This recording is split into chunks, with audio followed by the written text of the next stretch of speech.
right, thank you. This is actually off the normal agenda. I think we had a cancellation or something come up, so don't be surprised if this is not on your agenda.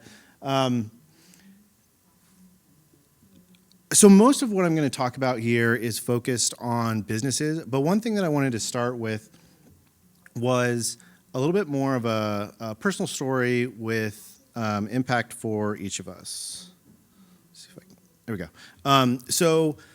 About 2 years ago now, my dad called me up and said, "Hey, I think somebody might have gotten into my email account." So I said, "Okay, why?" And talked through that. He had some activity that he wasn't familiar with, and he was getting some notifications, some multi-factor authentication notifications on his phone. And it happened to be an old account from an old cable TV account that actually he'd had for probably 20 years. And that account, he had it for 20 years, had a lot of links to other accounts. He's a small business, like a 2-3 person business. And so it also was had a lot of accounts for his business. And so by the time he told me, I think it was a weekend, it was like a Saturday morning, and he had identified this kind of on Friday, tried to look into a little bit of himself, and on Saturday, by the time he told me, and I started looking into it, I said, "Uh-oh, we have a big problem." I went through his email, there were emails that there was a malicious attacker in there. Emails that had been moved to the trash. They had gotten into other accounts that affected his business. Luckily, by the time he identified it, the first thing he did was change passwords on banking and financial accounts, things of that nature. Those were pretty locked down.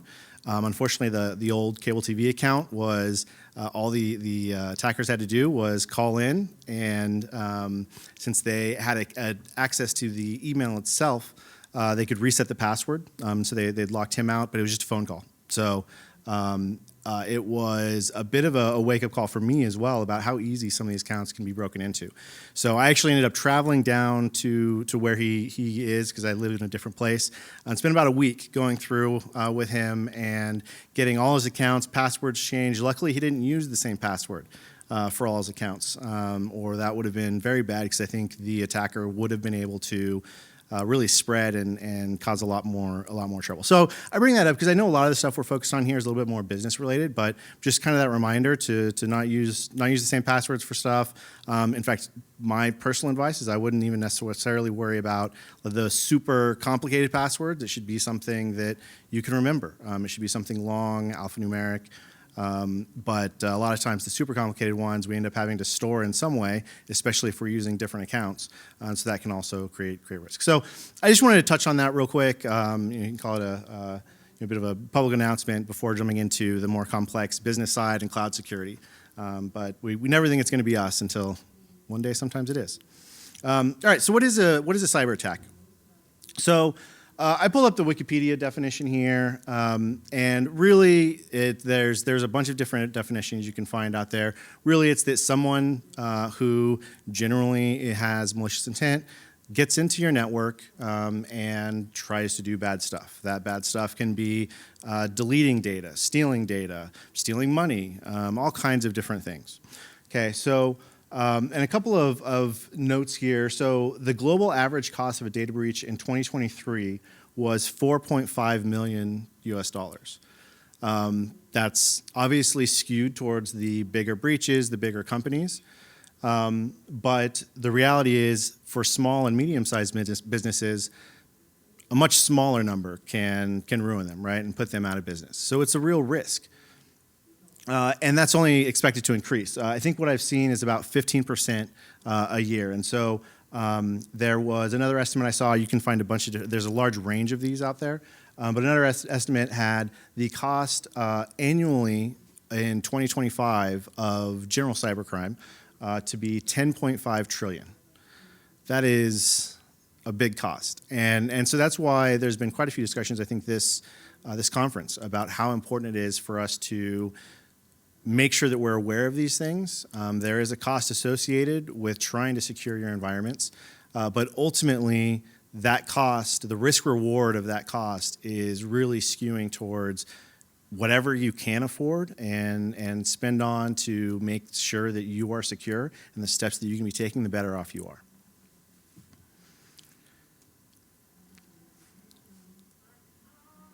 All right, so I'm not going to go through all of these, just different types of cyber attacks. I don't want to rehash some stuff, and I only have about 30 minutes here. So, some of these you're going to be familiar with. Malware, I think generally folks in here will be familiar with. Phishing. Data exfiltration is a little bit different from some of the others in that one of the things that we've been seeing, especially from corporations, is there's always that for a while there's been a lot of focus on external actors, people getting into the network, and so the focus has been on keeping people out. But there's also a real risk about your own employees, especially as your company is getting bigger.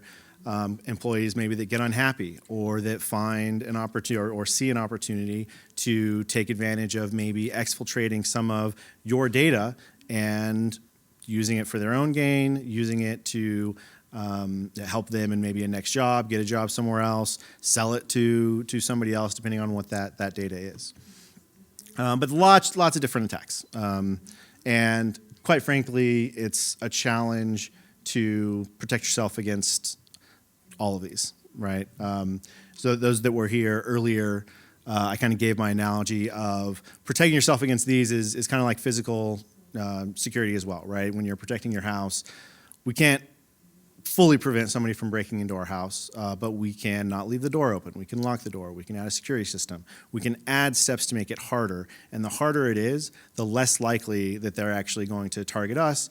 The more likely, not 0%, but the more likely that they're going to go on to the next easy target.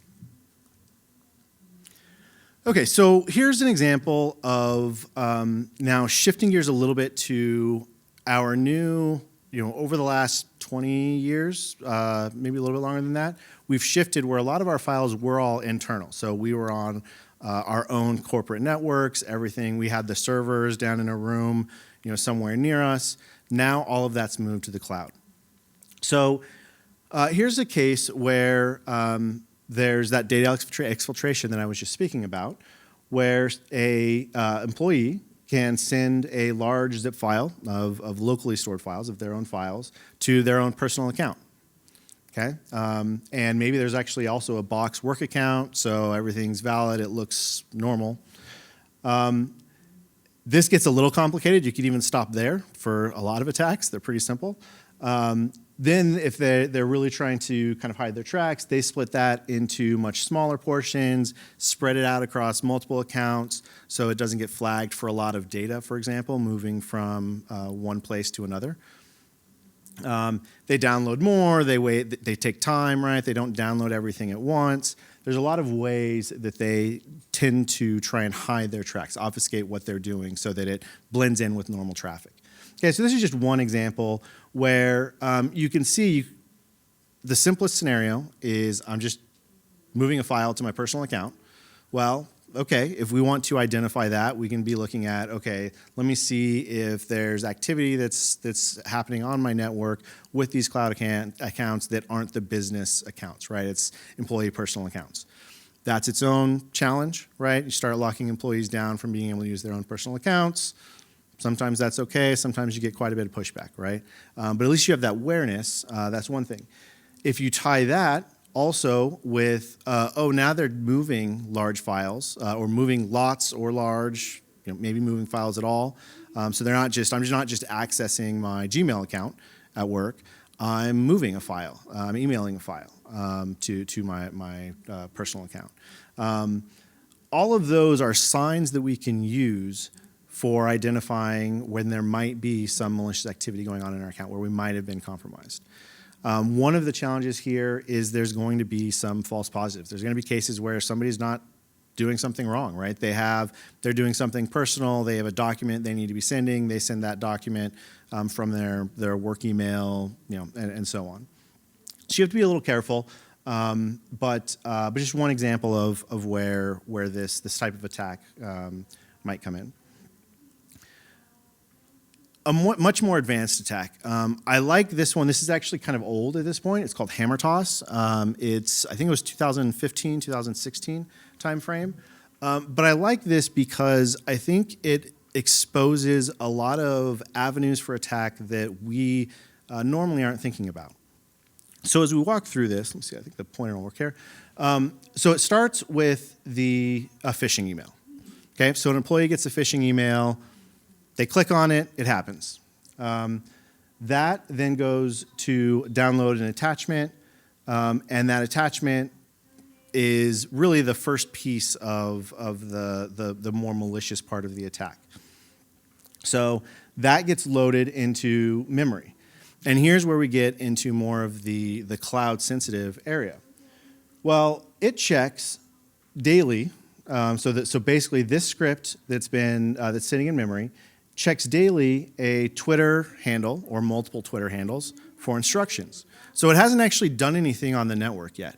There's nothing that it hasn't installed ransomware. It hasn't done anything malicious.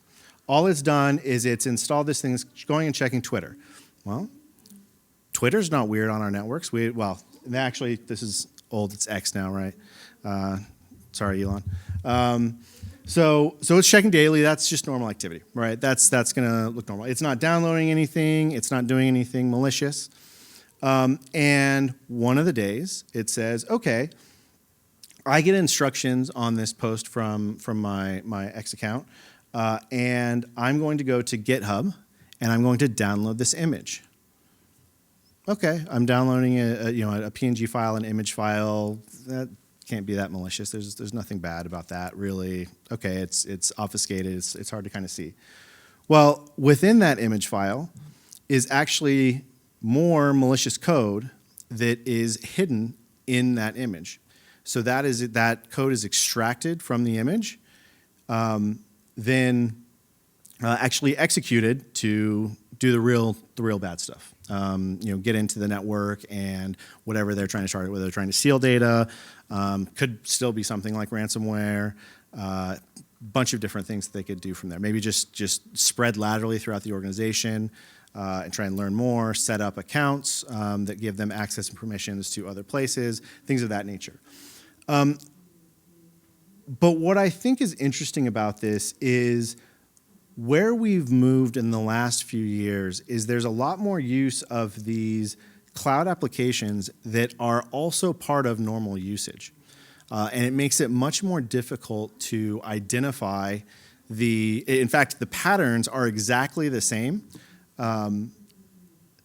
This one maybe is a little less likely, but the patterns are exactly the same for totally valid, normal, not malicious activities, and a malicious attacker that's gotten into your environment and is trying to do harm.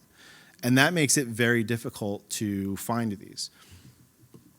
And so as we were talking earlier a little bit as well, and multiple times, that's where some of the AI and ML solutions can really give a boost. So you don't have to have them. The more complex solutions are definitely more costly. There's definitely a challenge there. But the more sophisticated attacks are much harder to identify without that more sophisticated kind of pattern matching as well. So how might you identify it? Check your access and activity logs regularly. We're capturing those things. A lot of times they sit there and they don't get looked at.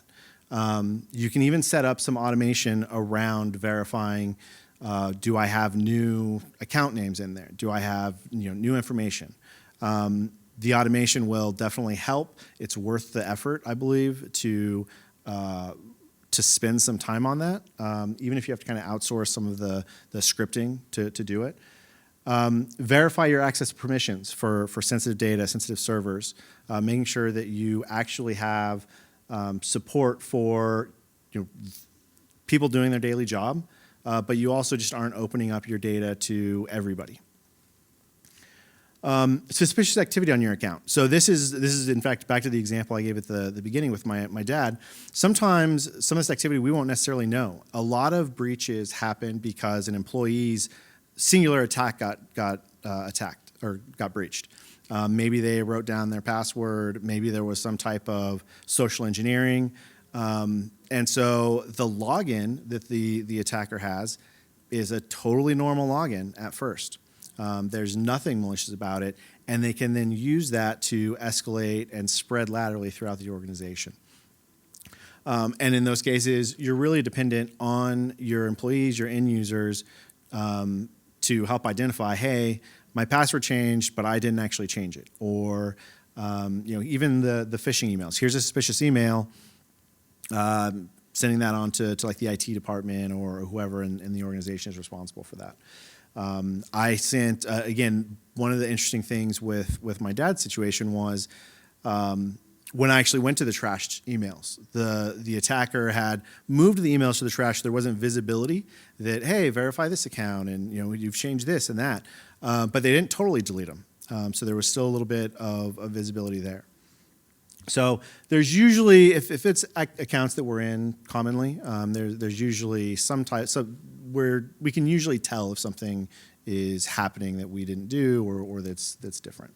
And then more advanced is, as we got mentioned earlier, kind of some of those automated alerts.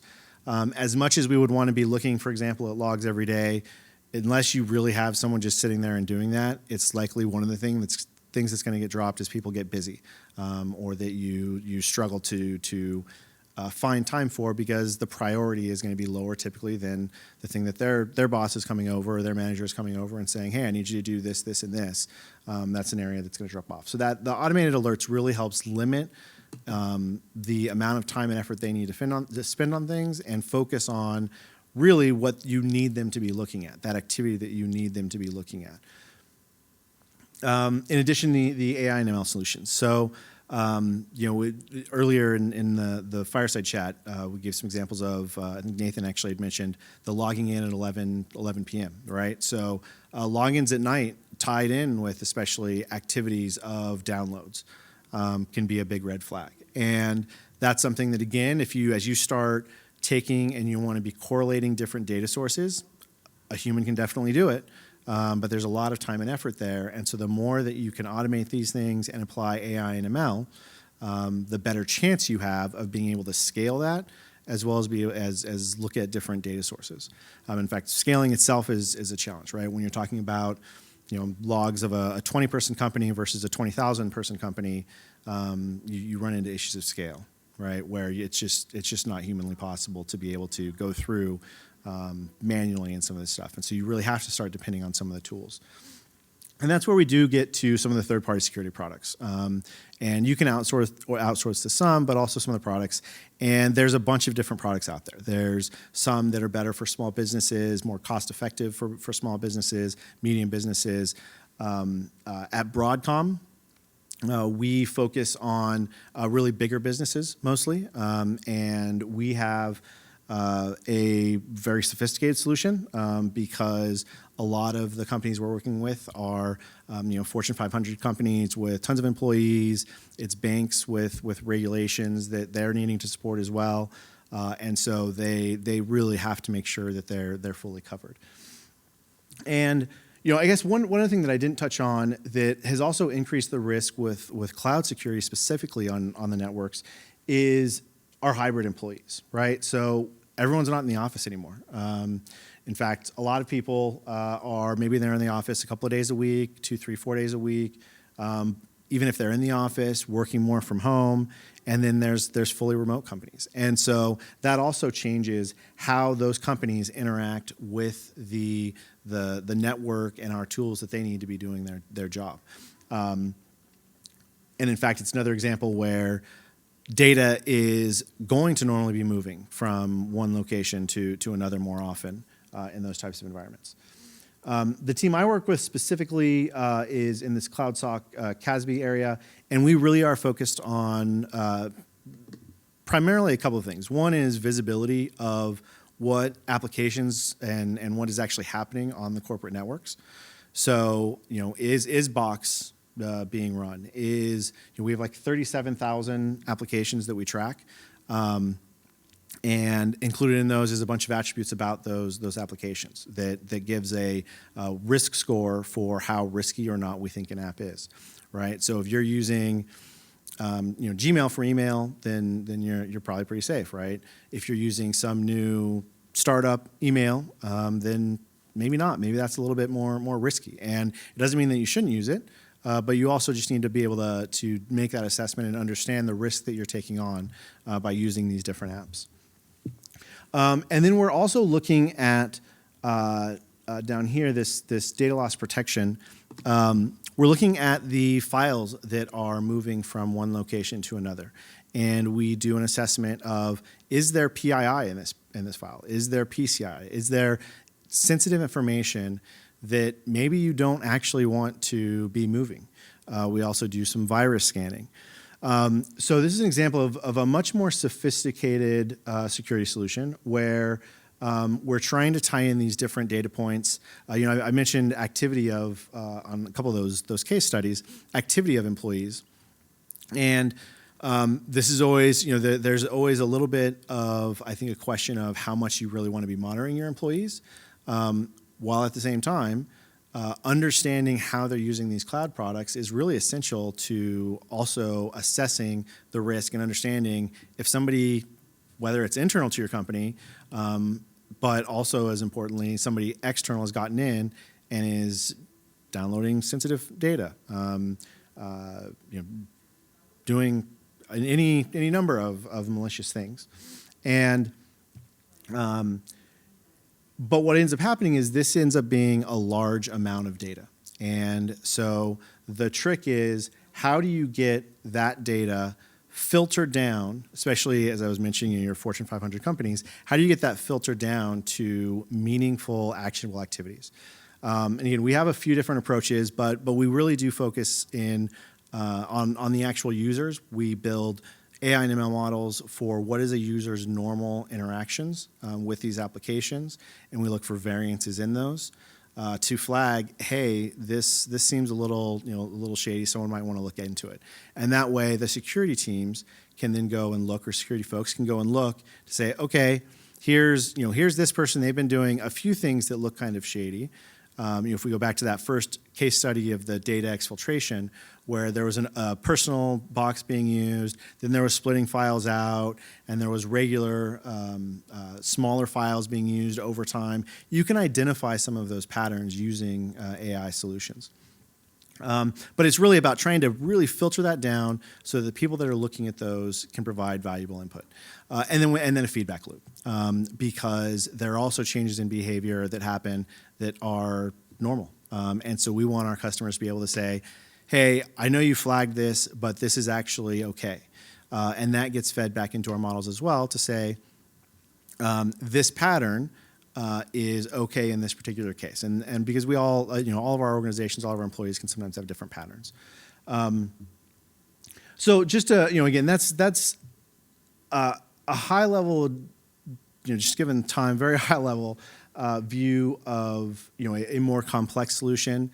And it's not right for everybody. For small businesses, this is probably overload because they're not even going to have the people to look at this. But there's also solutions that you can be putting in place with smaller and medium-sized companies as well. And yeah, and that is it. So thank you very much. Any questions? All right. Yeah.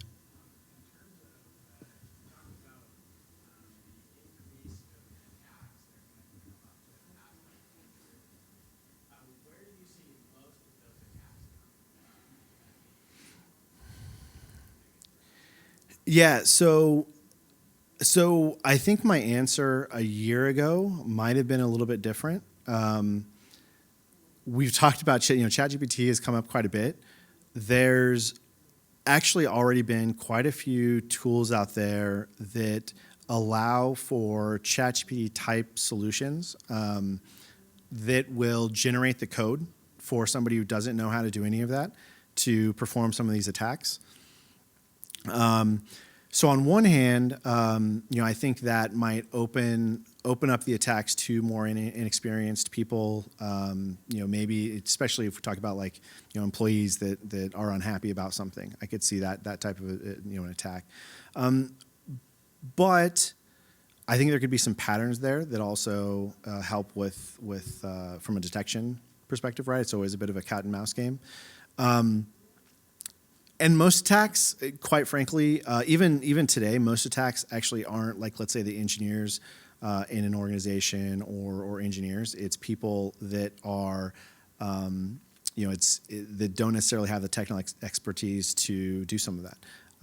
It's kind of like normal criminal activity. Those criminals aren't always the smartest that are doing some of the things, right? So I think that's, as far as like the most of us and the impact, I think it's probably going to be low-level people just trying to, make a buck here and there and do something.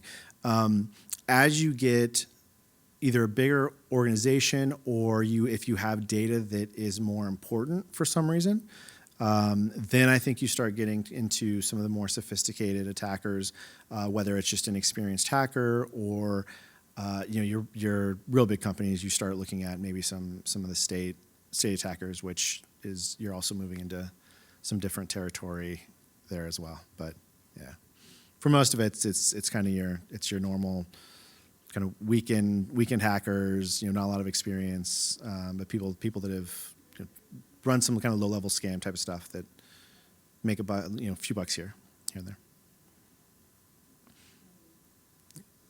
Yeah, go ahead. You mentioned password keepers. How vulnerable are those? It depends. LastPass, I think in 2023, they had, 3 different incidents. They were a big one, and it exposed some vulnerabilities, some things that they had kind of let fall behind on what they were doing. But generally, they're pretty good. Definitely, I would do your research. The catch with all of this is, if the general advice is have a different password for every account, our brains just can't, we can't support all of that, right? And especially as where, there was the alphanumeric, just your random characters, passwords. Those are definitely safer. The problem is no one can remember them. So you have to use, especially if you're going to use something like that, you kind of have to use a password keeper. So they're generally like the Apple one I know is pretty good. There's a few out there that are good. You can also get some that you can store offline, and you store on, whether it's a thumb drive or whatever, and it's encrypted. So there's some options out there, and it's better than a lot of the alternatives is really kind of what it comes down to. Yeah. All right. Any other questions? All right. Thank you very much.